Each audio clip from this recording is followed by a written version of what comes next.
America, we gotta get back to doing what's expected of us as free citizens in this democracy. That means being tolerant, being respectful, staying informed, and being engaged. I'm former Congressman Joe Walsh. Follow me here and join the millions of Americans who are renewing their social contract with each other. The social contract, it's on us.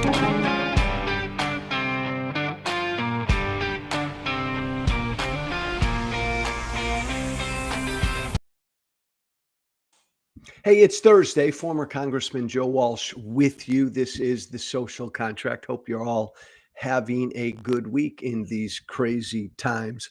Now that the election's come and gone, I'm getting back to once a week sitting down with someone who I disagree with, or sitting down with somebody who has a different worldview than I do, or thinks differently about an issue than I do. And we model how to have respectful conversation, because we live in a world where we're just all hating on each other and we hate the people we disagree with, and we've got to stop doing that. But I gotta be honest, my guest this morning, I don't know if we disagree because I just love him so much. Keith, you can bring him in. Hillel Fould, by the way, welcome. He's with us from Israel, a longtime former tech columnist who now is one of the most passionate and forceful and strongest Israel advocates out there. My brother, it's good to see you, Hillel. Thank you for joining me. It's an honor and a privilege, and thank you for those kind words. Your check is in the mail.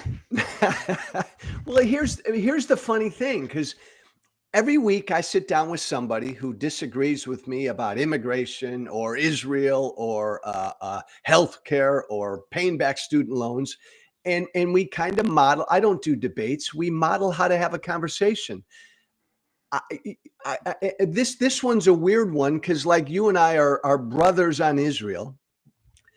You are, again, to me, you're on the poster of one of the most passionate lovers of Israel on this planet.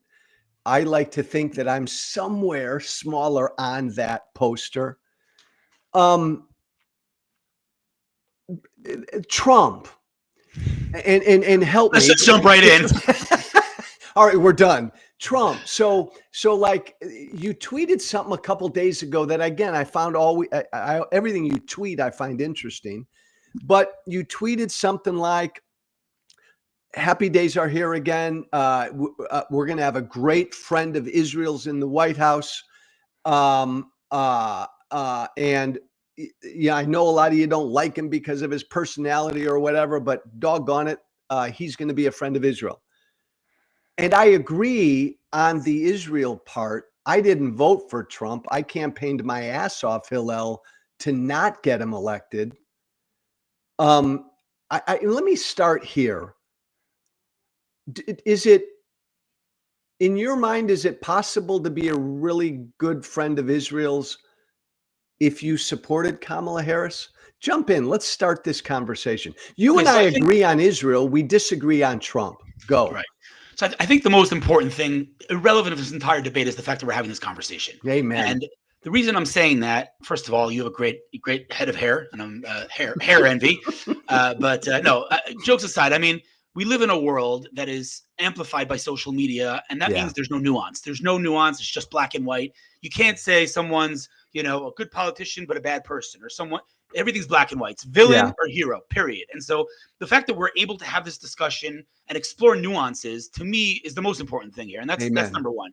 Number two, I think that, what you said is spot on, which is that we see eye to eye on many things, and there's some things we don't see eye to eye on. And again, that's something you don't see often on the internet. It's like, I don't agree with you, and then the name calling, right? And then go to hell. Yeah. Exactly. Right. I mean, you saw my inbox, you wouldn't even believe it. Maybe you would. I don't know. But my point is, the fact that we're having this conversation, the fact that we can say, we're friends, we respect each other, we admire each other, we agree on a lot of things, and we disagree on something, that in and of itself, in my opinion, is a win. So that's first of all. True. Thank you, sir. Second of all, so here's the thing, right? I'm an American, grew up in New York, moved to Israel when I was a kid, at the age of 15. So I've been in Israel 30 years. I have dual citizenship. I pay taxes in America, pay taxes in Israel. Don't get me started on that. But when people say to me, what right do you have to vote? Let's just get that out of the way. I'm an American citizen who pays American taxes. So, Yeah. I do have a quote unquote right to have an opinion. Now, Yes. I think with most people, you correct me if I'm wrong, I think most people have the issue that is most important to them, right? Some people it's abortion, some people it's immigration, and some people it's Israel, Yeah. or let's call it, foreign aid. Let's talk about allies. You can call it whatever you want, but the relationship between Israel and America. And another thing that I want to just give a tiny little disclaimer, and that is that those that like to say, why is America giving Israel so much? People don't realize that this is a mutually beneficial relationship. And if you look at both sides, if anybody's on the receiving end here, it's America, not Israel. Israel, the amount of Agreed. tech that Israel exports to America and many, many other things. So that's Agreed. the point. Now, here's the nuance, okay? Here's the nuance. I would not hire Donald Trump to babysit my kids, okay? I do not like his personality. And by the way, when I say these things, whatever I say, I get hit by both sides, right? If I say that, it's like, why do you like his personality? Say he's a bad president. Oh, everybody, you get killed no matter what. So here's my opinion. By the way, Hillel, let me interrupt for a sec. Did you vote? Yeah. Okay, and you voted for Trump. Right. Okay, continue. Okay, so there are a few issues here. Number one, for me as, again, an American living in Israel, I'm not gonna pretend that anything is more important to me than the Israel issue right now, especially as we fight an existential war. To me, it's survival. It's survival. Immigration matters. Yeah. Are you would you call yourself then, my good friend, this time around, you were a single issue voter? So that's what I'm saying. I don't think it's a single issue voter. I care about a lot of things, but it's my top issue. It's my top priority. So, again, there's a few things here. Let me just get out of the way that I do think, and everybody's more than welcome to disagree with me. I do think he has a very problematic personality. I'm not a psychologist, but something tells me he does have a narcissistic, personality. I think he's said ridiculous things. I don't know who's media training the guy. He's sat with insane people, neo-Nazis. His personality is not something that I would vote for if I was looking to marry him, if I was looking to, analyze his personality. But I'm not voting for a president because of their personality. But in an ideal world, or I should say, how is it that 350 million people in America, these two are the best we can come up with? It's crazy. But now I have to make a choice, right? There are two choices here. So one has a problematic personality, and I'm not going to sugarcoat it, but who has incredible policies for Israel, both based on his words and his actions. Let's not forget, the guy was president for 4 years. He did move the embassy to Jerusalem. He did recognize the Golan Heights. He did start the Abraham Accords. He did incredible things for Israel. He is a friend of Israel's. And that's policy. That's action. And then you have his words. He's spoken very clearly about this war. The other side, you have a lot of policies. I said that the Biden administration is like an abusive partner. Sometimes they're super nice to us. Sometimes it's talk about arms embargo. It's totally, you never know what they're going to do, right? And Kamala obviously is part of that administration, like it or not. I get it. She was only VP. But the point is, their words and their actions are aligned, and that is that they are not a friend to Israel. Despite, by the way, and I'd say it a million times, they did do good things. They did support us militarily. They did send over, jets and other military. Back up, Hillel. Back up, because let me stop for a sec. And this will become clear in our conversation. I agree with everything you're saying about Israel. You and I are probably locked in arms on Israel. I don't believe in the two-state solution. He appoints Mike Huckabee to be the ambassador. When it comes to Israel, I'm to the right of Mike Huckabee. So I get, you and I would argue, but I don't want to argue about this. I don't think Trump cares about anything but Trump. To me, he's 100% transactional. Politically, it's good for him to support Israel, so he'll support Israel. But I don't want to get into that argument. But his words and deeds, like if I were only voting on Israel, I would vote for Trump. But back up for a sec. So Biden's not where I want to be on Israel. But do you think Joe Biden, don't you still think, even though he's not where you and I wanted him to be, you'd still call Biden a friend of Israel's, wouldn't you? I would call him an abusive partner because he has been a friend. On many instances, he even called himself a Zionist. He sent over. There's no question. but then he threatens you with an arms embargo and he doesn't veto anti-Israel resolutions in the UN. That is not the way an ally behaves. That is not the way a friend behaves. And so, yes, on certain issues and certain, days he was a friend, and the next day he was an abuser. So I would not call that a friendship. And I want to just address what you said before about Trump. Yeah. Again, do I think that he's the most stable personality? Absolutely not. Could it be that tomorrow he'll realize it's not in his best interest to be pro-Israel and to flip? It could be. But all I can do is base my opinions on his words and his actions. I can't speculate or read minds. And his words and his actions say clearly, I am a friend to Israel. And I want to just add to that, let's not ignore the fact that his son-in-law, Jared Kushner, is an Orthodox Jew, super duper pro-Israel. And I understand that Kamala's husband's Jewish, quote unquote, token Jew, whatever. We'll not get into that. Hey. But hey. Biden, Kamala didn't want to have a VP who was Jewish. She was too scared of the blowback. I mean, this is not an administration. Right. Here's, and I think you know this. The real story, Hillel, with Shapiro and Pennsylvania was, and Shapiro didn't want to be a number two. Shapiro didn't want that job. From every source across the political spectrum, that's what I was told. Maybe there was some of that, but I think it's pretty clear he didn't want to be a number two. All right, I stand corrected. I mean, that's not what I read, but you know better than me. So let's put that aside. Yeah, I just think the bottom line is it could very well be. I'm not saying it's impossible that Trump will flip. I'm not saying that, because if anybody could flip, it's Trump. And because to say that he cares, you'd agree, Hillel, his history is really transactional. Like, he was a Democrat, then a Republican. He was pro-choice, he was pro-life. He was boom, boom, boom. And that's what he does.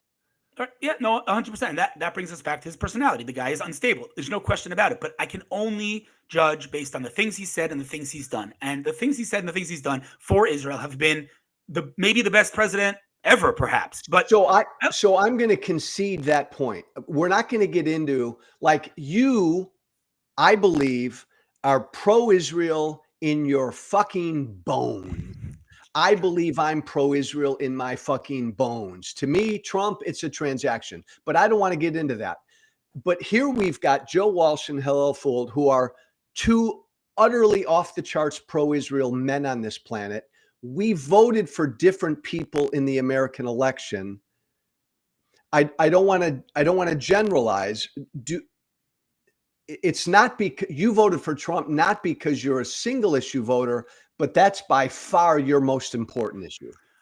Yes, but also it's important to mention, again, it's binary here. There's only two options. It's A or B. And, putting aside Trump and his pro-Israel, actions and policies, Kamala, I mean, she seems like an empty vessel to me. I mean, it's the engine's running, but there's no one behind the wheel. What is going on? Like, she can't answer a single question. Nobody knows what she thinks about anything. And the only policies that we do know, because she was in charge of the border, is open borders. And you tell me, on what planet, in what universe, does it make any sense that we have millions of people coming into our country completely unvetted and giving them voting rights? I mean, this is crazy, unheard of stuff. She is so far left and so extreme on so many topics. Even if I didn't love Trump, I would stay far away from her. She scares the heck out of me. I've never asked you this. Put Israel aside for a moment.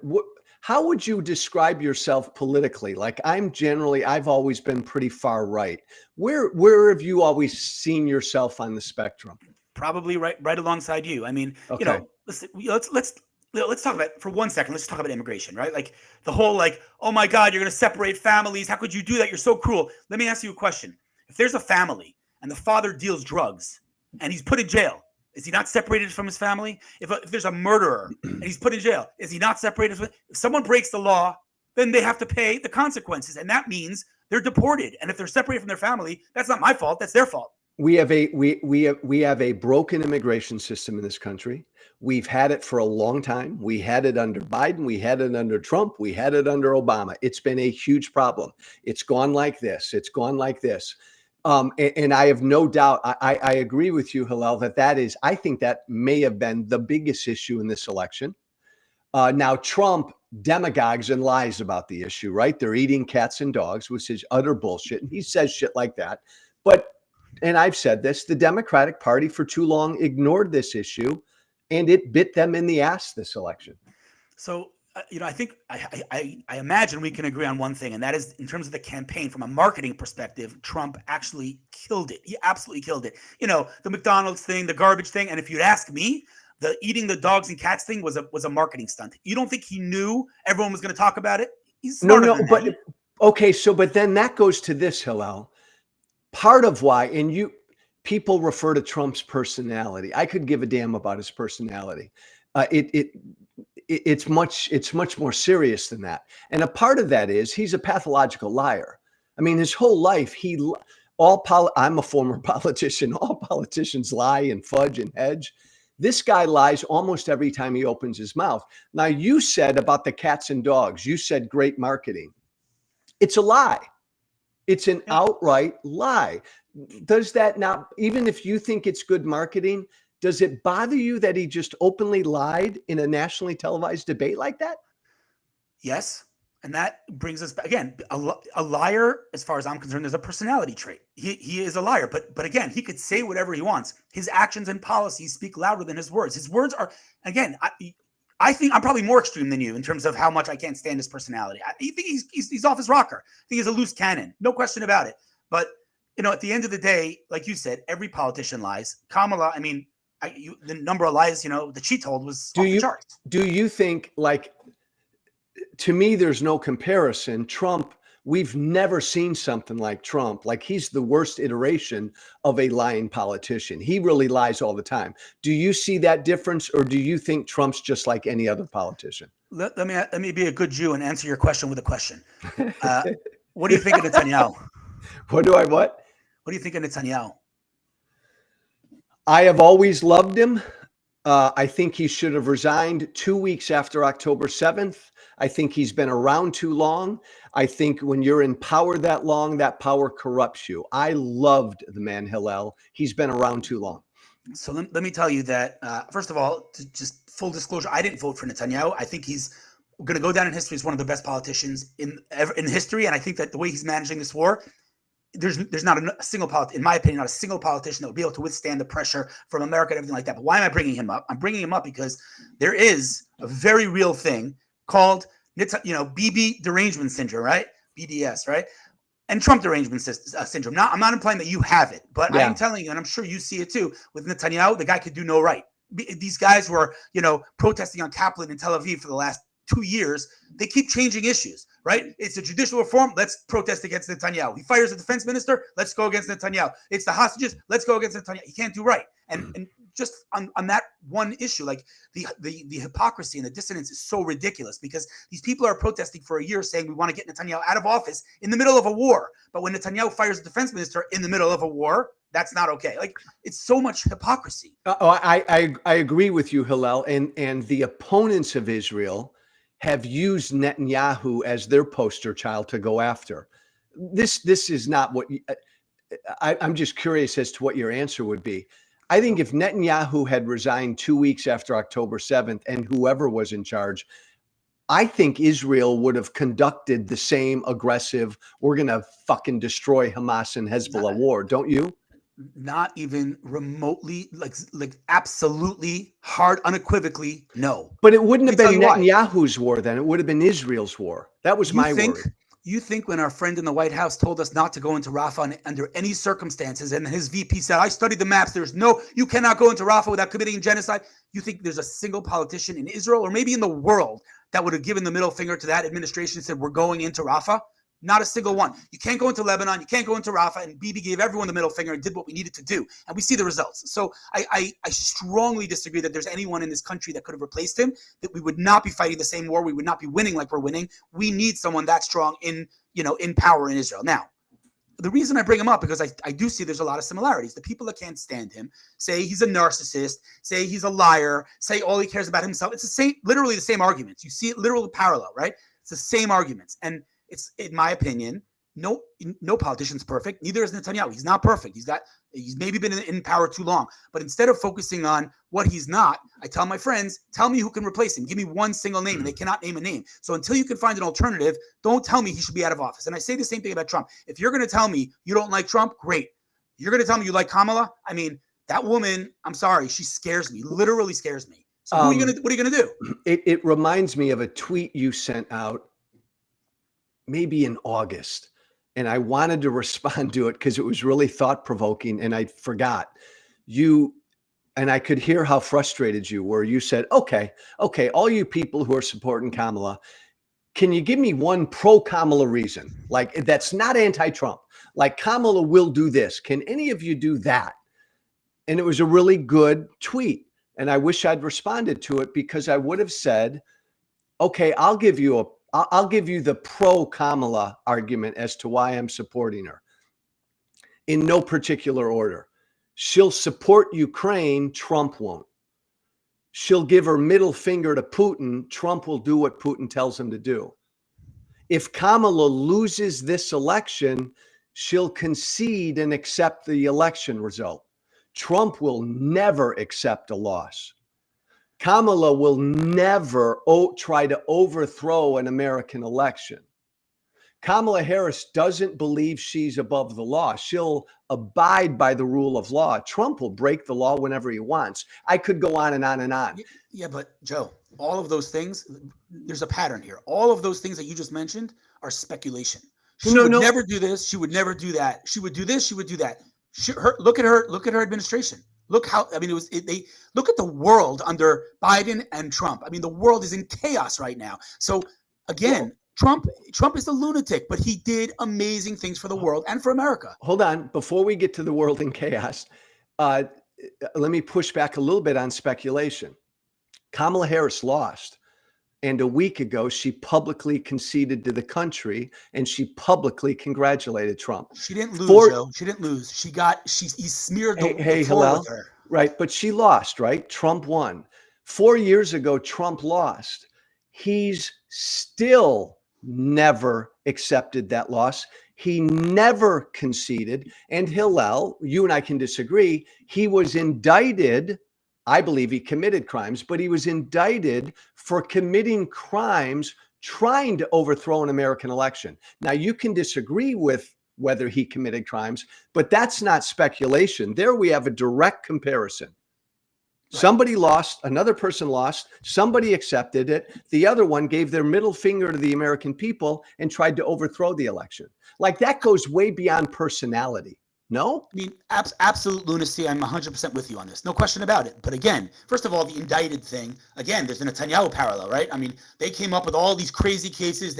At the end of the day, like if it's legal for him to be president, it's legal for we can't pull that like, oh, he was indicted. Is he allowed to be president? Period. That's the end of the story. He's allowed to be president. He was a good president. I imagine based on his appointments so far that he's, the people he's appointed so far, I imagine he's going to be an even better president, but that's speculation.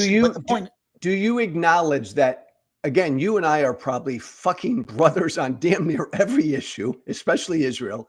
We disagree on this, on Trump.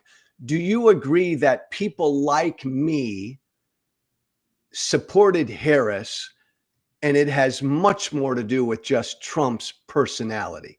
Like, I believe he's a threat to our democracy, Hillel. Like, you may disagree with that, but that's fundamentally why I opposed him. Even if I agree with him on more policy. Again, literally word for word, replace the word Trump with the word Netanyahu. It's the same stuff. This is what everyone's saying. It's a threat to democracy. Maybe he is. Maybe he's not. I'm not a prophet. All I know is what he's done and what he said. And there's no question about that. There's no gray here. There's no nuance. He's clearly, in my opinion, based on you tell me if I'm wrong, but from what I see, the economy was better. The immigration was better. Iran wasn't drowning in money from like they are from the Biden administration. All in all, Trump was an amazing president for America, for Israel, and for the world. Not perfect, but look at Biden, look at Kamala. It's like, yeah, you and I wrote down that line from your tweet the other day too, that he was an amazing president for Israel, America, and stability around the world. I think he was a really good friend to Israel. Trump was.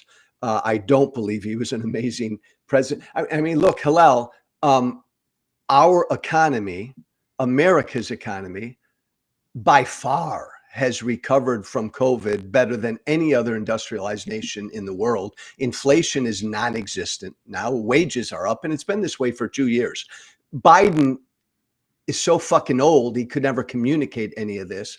but our economy's been kicking ass. All these people who voted for Trump because of the economy, they've done fucking awesome these past 4 years.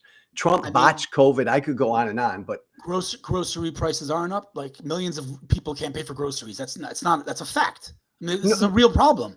no, but right. But they've been coming down now. Grocery prices in particular have been coming down for almost a year. Inflation's been dropping like a lead ball for the last 2 years. I mean, we've got an inflation rate of like 2%. It's barely, so prices have been coming down. But look, I agree. The die was cast. People felt like gas is too expensive. Eggs are too expensive. They felt that way for 4 years. Biden couldn't speak. So that's what they voted on. But Okay, I don't think that's actually the reality anymore. But that's why Trump won.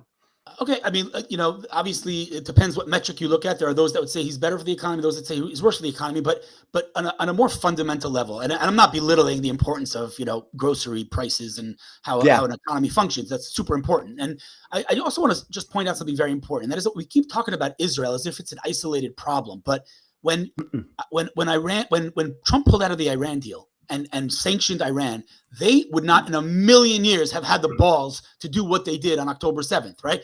This war would not have happened under Trump. I mean, they were but hold on, Hella. Why did Iran do what they did on October 7th? And correct me if I'm wrong, October 7th had been in the planning stages for 2 to 3 years. Why did they do what they did? Why did they do it on October 7th, you're saying? No. Where did the whole idea for this October 7th come from for them? They had been planning this for 2 to 3 years. I mean, first of all, how long they've been planning it is we don't know yet. We'll know that after the war's over. But you're right that they were planning. It wasn't like a spontaneous thing. And the reason, I don't mean to ask a leading question, my hunch has always been they did it because what they're trying to stop is the Abraham Accords. They're trying to stop the normalization of relations between Israel and the more moderate Arab world. So let's get down to the fundamentals here. I don't disagree with you if we were talking about a rational, whatever, not a dictator, a rational leader of the world, then you'd be right. He's trying to prevent. But we're talking about somebody who's so radicalized. Radical Islam is a global cancer and a global plague, and Agreed. they just had a chance that they took. They've been, you don't think they've been trying to do this since Israel was established? Why am I even talking? You don't think they've been trying to do this for centuries? Muslims massacring Jews before? Oh, they're always trying to do it. Correct. So that's why they did October 7th, and they had the opportunity. And again, that's a whole other discussion. But the point is, Iran would not have been able to, let alone they would have been scared to, but forget that. They would have been able to, they didn't have the funding to do it under Trump. It would not have happened. And you talk about Putin. Okay, I'm not saying it's normal that Trump and Putin are buddies, but at the end of the day, at least based on the evidence that we have, Putin was scared of Trump. He wouldn't have done what he did under Trump. Hillel, on that one, man, if I were with you right now, I'd slap you upside the head. So why didn't he do it before? Putin is not afraid of Trump. So why didn't he do it? Huh? Why didn't he invade Ukraine under Trump? Well, he would have. He didn't have to. Trump was doing everything Putin wanted him to do. Trump, you do agree, I hope, that in 2016, Russia went as far as they could to help get him elected. Putin wanted him elected. I think Putin has something over him. He has certainly acted like a puppet. Putin's the only leader on the planet that Donald Trump has never, ever said a critical thing about. Trump wants to get us out of NATO. Trump's trying to break up our alliances. Man, that's manna from heaven for Putin. He definitely wants Trump back in there. And by the way, he knows that when Trump is president, Trump will fucking cut Ukraine off at the knees in a heartbeat. But you have to understand. Does that bother you? No, but if you take a step back and listen to your arguments, almost all of them are speculative. Like Russian collusion in the elections. I mean, that sounds like that's not speculative, my friend. I mean, that's a fact. But that's the kind of thing Trump would say. Like, no. Well, then that's what Marco Rubio said. Marco Rubio oversaw the Senate committee that did a review and said Russia screwed with our election like we've never seen. That's what every one of Donald Trump's intelligence officials said. And then Trump stood in front of the world in Helsinki with Putin at his side and said, I don't believe my own intelligence people. I believe Putin. No, that's not. I love you, brother, but that's not speculative. Okay, that's insane. Again, it brings we keep coming back to the original point, which is Trump is far from perfect. He's made very many mistakes, some of them, irreversible, no question. But again, at the end of the day, you got to choose here. And no matter what issue you want to look at, I mean, we didn't even talk about, abortion. We don't want to get into that, or we do, I don't know. But the point is, those, I would say, are the three big issues. I would say it's global, stability, immigration, and reproductive rights. I think those are the big issues in the elections. Would you agree with that? I'd say immigration and the economy is what drove this election, our presidential election. So they're not the whole reproductive thing, not, abortion wasn't I think that kind of flamed out. Women just didn't come out on that like they did in prior elections. Okay. So again, if I'm looking at those issues, let's just No, I get it. Hillel, I get it. I understand perfectly why you voted for Trump, because Israel is your most important issue. You are right of center like I am. And so generally he fills more of your boxes than she clearly does. One second. Go ahead. But hold on. I got to say an important policy boxes. If let's just imagine a hypothetical scenario right now. Yeah. Imagine Trump was super duper pro-Israel and horrible for immigration, horrible for the economy, horrible for global stability, and everything else that was important. I would have a big problem because I am an American. That's interesting. Citizen. Really? I would have a big problem. Meaning, again, you asked me if I'm a single issue voter. I'm not a single issue voter. It's my top priority. It's your top issue. Yeah. The other things are important. To have borders. I mean, what planet? I think he's good on many other issues that are important. Some of them he's not great on, but he's still better than Kamala. No, I agree. I agree. He fits on most of the major issues. He fits your policy boxes way better than she does. And when you look at Trump, you just see a dude with a really erratic personality.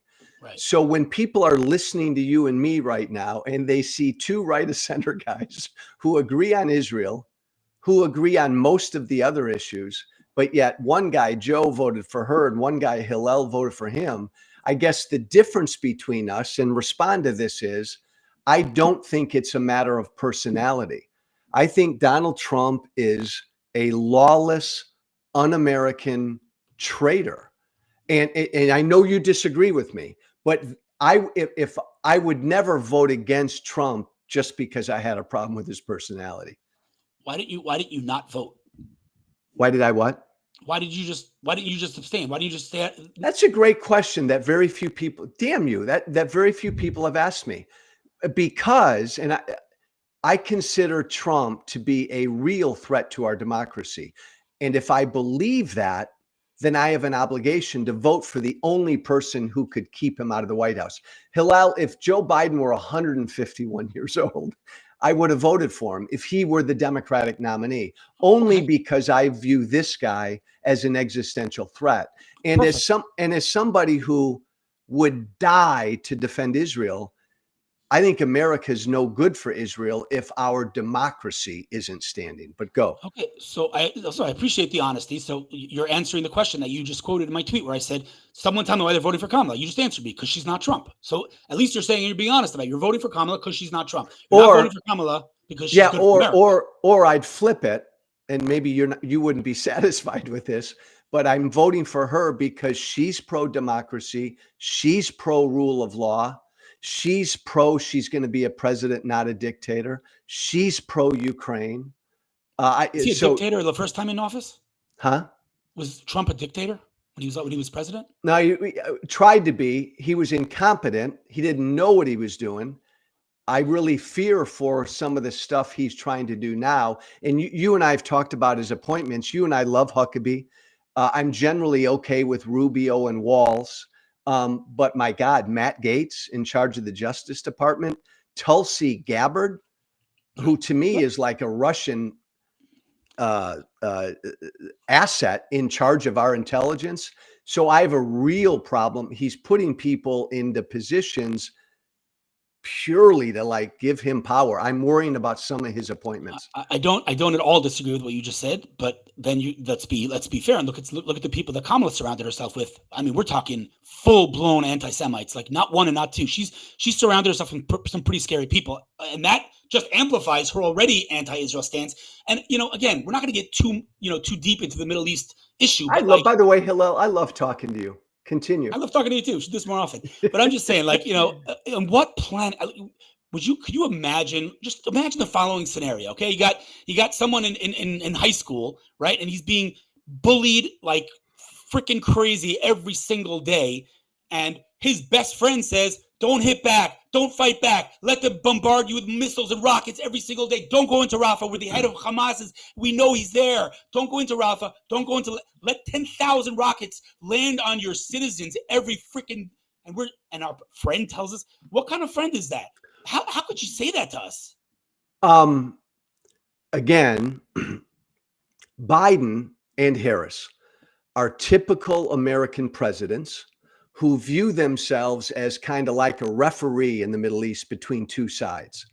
Fuck that. I've never bought that. We shouldn't be a referee. We're with Israel, plainly. And when it comes to Trump, I believe it's purely transactional, but he will be that model. Trump will not be a referee. He'll be, I'm with Israel. Hey, you guys, what are you going to do? But in Biden and Harris's defense, they would have Biden did, and Harris would have done the same. They would have behaved as the typical American president who's trying to referee a dispute. I do think it's unfair to say Biden's not a friend or an abusive whatever, because Biden, again, was trying to do that typical dance that you and I don't like, Hillel, of an American president who supports Israel, but they believe in the two-state solution, blah, blah, blah, and they're trying to fulfill that role. Okay, so now we're getting into it. And I don't. By the way, I don't support that, but I understand it. Yeah. Okay. So here's the thing. Okay, I'm sorry to use this comparison. I know people don't like this analogy, but I mean, are we playing referee between the Nazis and the Allies too? Are they equal? Like, there's no equal sign, right? You're by being a referee, being impartial in a war between good and evil, you are evil. There's no equal sign. Hamas doesn't equal Israel. So if you're playing referee, then there's something wrong with your moral compass. Okay, but hold on a minute, my friend. I generally agree with that worldview on when it comes to Israel. I'm with you. But every American president, Republican and Democrat, has put themselves in that position. So, and you're not calling every American president, Republican and Democrat, evil for doing that, for trying to referee, even if misguided, some sort of peace. I don't agree with the premise. I think there have been many Republican presidents who have been clearly super pro-Israel, but again, on a more fundamental level, right? They all believed, George W. Bush, Reagan, they all believed in the two-state solution. Come on, we stand with Israel, but damn it, the Palestinians have to have a home. Right. Come on, guys, got to bring you together. Okay, so let's talk about that, okay? Because this is the fundamental, right? It's one thing in the time of Bush and the time of the other to believe in a two-state solution. I think everyone wants peace. Even the right wing in Israel, we want peace. Judaism, peace is the most fundamental core principle of Judaism. We all want peace. Back in the day, pre-October 7th, to believe in a two-state solution was naive, was stupid, but it wasn't evil because there was discussion. Listen, we gave them Gaza again, in my opinion, strategically. But there was a rational thought behind it. To believe in a two-state solution today, after what they did on October 7th, after 70, and I'm being conservative, % support for Hamas in Gaza, we are talking about a society that is evil to the core and needs to be denazified. The suggestion to give these people a state now, at this point in history, is pure anti-Israel. One of the reasons I love speaking with you is you are utterly honest. I am utterly honest. I'm glad you made that distinction. That's interesting. I wrote an article in the Washington Post 12 years ago calling the two-state solution fucking idiotic and wrong. That was 12 years ago. But you drew that line October 7th. And to believe in a two-state solution after October 7th, you believe is evil. I can't go there. I believe it's dead wrong. But my God, Hillel, 70, 80% of Americans, most Republicans believe in a two-state solution. I think they're wrong, but I can't call them evil. I can't call that evil. I mean, the way I see it, and okay, maybe I'm being a bit extreme in my words. I think today, November 14th, 2024, to say that the people of Gaza and Judea and Samaria, the Arabs and Judea and Samaria and Gaza should have a state of their own, either you're evil or you're ignorant. Because again, we pulled out of Gaza in 2005. We gave them Gaza on a silver platter. They could have had a state right there and then. You know how many times we offered them a state? We offered them 98% of what they wanted. That's what Ehud Barak offered them. They didn't want it. They didn't want a state. In fact, the irony of this all, by the way, here's the most ironic thing is the only people that are talking about a two-state solution are the West. Find me one Palestinian leader, one, who believes in a two-state solution. Yeah, it doesn't exist. So again, the discussion of having something, that nobody on their side even wants is, again, it's either we're going to force this on the Jews to have these genocidal maniacs on their border, or I have no idea what the hell I'm talking about. When I say from the river to the sea, I don't even know what river I'm talking about. I know. That's the majority. Yeah, and Hillel, talking about. I'm with you on the two-state solution. Damn near most people I know who still pine for a two-state solution, they have the best of intentions. They're just utterly wrong and misguided. But to get back to our central thesis, I don't support a two-state solution. And if Kamala Harris had won and I supported her, I would have done what I've done the last 4 years. I would have fought and fought and fought to try to help make her as pro-Israel as possible. She would not have been as pro-Israel as Trump. I acknowledge that. I believe it's all transactional for Trump, but I would have fought and fought and fought to try to at least help make her as pro-Israel as possible. But I voted against Trump because Trump is a freaking threat to this country and this democracy. And I'm not a single issue voter either, but that's my most important issue. Okay. If we lose our democracy, who gives a damn about our border? And I'm sorry, we're not much use to Israel.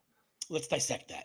All right, let's actually analyze this. What does that mean? Walk me through this. How is Trump a threat to democracy? What's he going to do that's going to undermine the democracy of the United States of America? He's already done it. He's already done it. And there are, again, for the sake of time, just one. When you attack our elections process, like we are a representative democracy, every 2 years, every 4 years, we, the people, have the power to pick winners and losers. And if the people don't accept the winners and losers, if the candidates don't accept who the people chose, then this representative democracy can't work. Like if we no longer believe in elections, there's no such thing as a democracy. In the 248-year-old history of this country, he's the only presidential candidate who refused to accept the will of the people. Then I believe he tried to overthrow the will of the people. That is a direct assault. And Hillel, he told us again this year 100 times, if he lost, he wasn't going to accept it. January 6th was because he didn't accept it. That's a direct threat to our democracy. I'm sorry I went on for so long. I know you're far be it from me to no. To you. I'm just saying you're much more knowledgeable as a no. politician. You and I are brothers. You know as much as I do.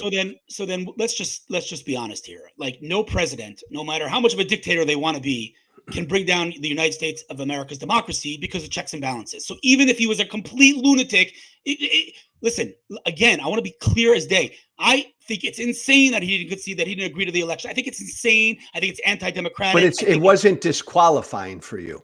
But it's not a matter of disqualifying. It's for your vote to support him. Yeah, I don't think that there's any threat whatsoever, realistically speaking, to the democracy of the United States. No single person could bring down the democracy of the United States of America. It's bad. It's unprecedented. It's insane. It's all of the bad adjectives you can imagine. But it is not a threat to the democracy of the United States of America. Come on, let's be honest. The democracy is not going anywhere. And again, it's so close to my heart. I'm so passionate about it because that's the exact same thing they're saying about Netanyahu here. It's the threat to the democracy. Where's the democracy going? Shut up. It's not going anywhere. But answer me something, because I'm ignorant. Has Benjamin Netanyahu ever lost an election and not accepted the result and tried to overthrow the election? Has he ever?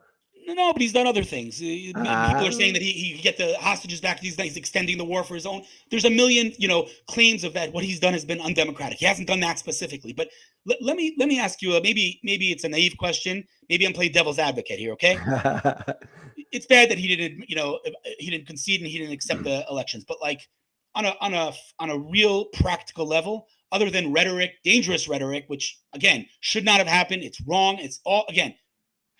What does that really matter on a practical day-to-day level? I mean, again, the new administration was sworn in. They ran the country. So he was screaming and shouting, "Oh, I don't believe it. I don't believe it." Who the hell cares? How does it affect you? here's why it matters, because it led to a violent attempt to try to overthrow an election. Thousands of his supporters stormed the Capitol because they believed his lie. And as you and I sit here, Hillel, 4 years later, 80% of Republicans don't believe Joe Biden won in 2020. And so what I'm saying is, if that erosion, like we no longer believe in our elections, if that happens, then we don't have legitimate elections. And if you don't have legitimate elections, we don't have legitimate representatives. He was also, I mean, he was impeached twice. We forget he was impeached for holding up taxpayer-funded aid to Ukraine unless Zelensky dug up dirt on Joe Biden. I mean, he just does it. We don't have, God dang you. You and I could talk for 4 hours. We I'll have just to say one thing. What? Just say one more thing Give you the final word. Go, my friend. On this issue. Okay, I want to be clear. I agree with you that what he did in terms of not accepting is crazy. But if you're going to go with we need legitimate elections and we need to respect and we need to have a fair game, then please tell me on what planet, in what universe is it normal to have open borders and let illegals into your country that then have voting rights? That is, and not even require ID. I mean, this is crazy extreme stuff. So that's a perfect place for us to end, because that will lead to another conversation between you and I. Because this is another great, and they were great at it, Hillel. Trump and his people just demagogued this lie. People who are in this country illegally can't vote, But Kamala and vote. don't vote. Kamala They was don't. Wait, hold on 1 second. Hmm. Was that not something that Kamala was trying to facilitate? Was she not? No, gosh, never. All right. No. Now, we can't Oh, debate facts. I'll look that up and I'll get back to you on no, that. yeah, no, Hillel, it's against the law to vote in this country if you are not a legal citizen of America. Kamala Harris, Joe Biden, nobody's talked about overdoing that. What you've had in America the last 6 or 7 or 8 years was there are certain municipalities like San Francisco and others who've tried to allow people in the country illegally to vote in municipal elections. But generally, even that's voted down. But no, it's against the law to vote in the country illegally. And there's zero evidence that illegals have ever voted or are voting in our elections. That was a brilliant scare tactic that Trump did really well, and it worked. I'm going to end this right here to say, I freaking love you, my brother. Love you more, my I friend. love this conversation. I love this discussion. We demonstrated for the world that two guys who would die for Israel voted for a different candidate, and they love each other. I'll give you the final word. Yeah, I mean, I think as far as that one issue, I mean, again, maybe I got the facts wrong. From what I understand, there were counties and there were states that didn't require a voter ID to vote. No, not true. All right. No, So God, no. And by the way, Hillel, if there were widespread evidence that people in the country were voting illegally, there'd be widespread evidence, because people are always bringing it up and people are always looking into it. It doesn't happen. I literally saw with my eyes a literal person walk up and say, "My name is so-and-so," but it could be anything else, and they did not require an ID from him. But again, there's no point in debating facts. But I do agree with you on that, Hillel. I've always supported a photo ID to vote. Absolutely. Okay, so again, from my perspective, I think we can agree that the issues on the table here, was the economy, immigration, reproductive rights, which you say were not that important in this election, and then let's call it, global, stability. Hey, yeah, you're right. And let me end with this. I'm going to ask myself, why did Hillel, who agrees with you on Israel and most other issues, why did he vote for Trump? If somebody asks me that, I'm going to say, because Israel is his top issue. Trump will be much more pro-Israel.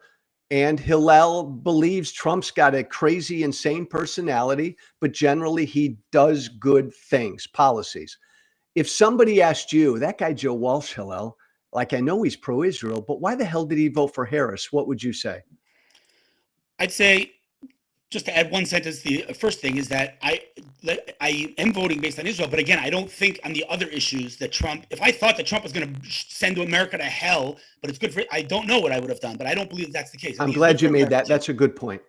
But as far as someone would ask you why you're voting for Kamala, I think first and foremost, if I'm being totally honest, I think Joe is scared of Trump and his actual, very real threat to democracy by not accepting the elections by January 6th, which, by the way, I didn't answer. It's a topic for another time, but I don't see it the way you see it. But let's just leave that. Yeah. And on top of the fact that he will do anything to vote against Trump, he does believe that Kamala and the Biden administration before Kamala was a friend to Israel in many ways and was good for the United States of America as far as the economy and other issues. And that's why he chose to vote for Kamala. But you know what? I'd agree with him, but then we'd both be wrong. That voice belongs to Hillel Fold. You should, by the way, you should follow. You're okay if people follow you on Twitter. What's your handle? HILZ, like zebra, FULD. That's my FULD is my last name. My mom always called me Hills, so it's Hills Fold. He's a great follow of mine. Follow him at HILZ FULD. I love you, brother. Thanks for doing this. We'll do this again. I hope so. Thanks so much. Thanks for listening, everybody. Be brave. Thank you for listening. Remember to listen, share, and follow The Social Contract with Joe Walsh on Apple Podcasts, Spotify, and everywhere great podcasts are found. And be sure to leave a 5-star review. This has been The Social Contract with Joe Walsh.